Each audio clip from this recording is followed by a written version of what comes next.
আমরা এখানে কি করতেছি? আমরা এখানে আবু সাইদের ভাইয়ের জন্য একটা দোয়া মাহফিলের আয়োজন করা হয়েছে রাব্বি ভাইয়ের পক্ষ থেকে। হ্যাঁ। সেটার রান্নার কাজ চলতেছে।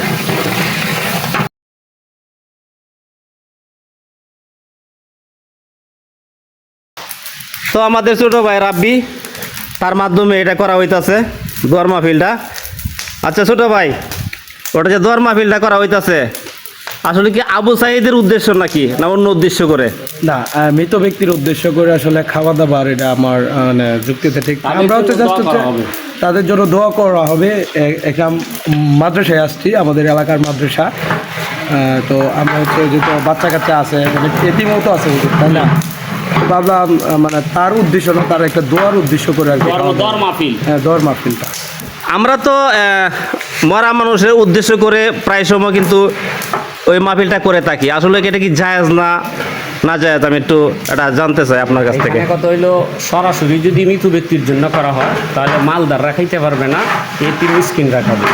আর যদি সে দোয়ার মাহফিল করে যে জীবিত মৃত সকলের জন্য দোয়া করা, তখন এটা আছে।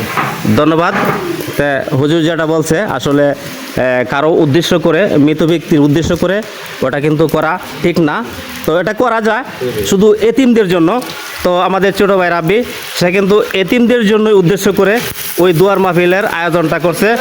তো সবাই দোয়া করবেন যাতে ওই আয়োজনটা সুন্দরভাবে সমাপ্তি করা যায়।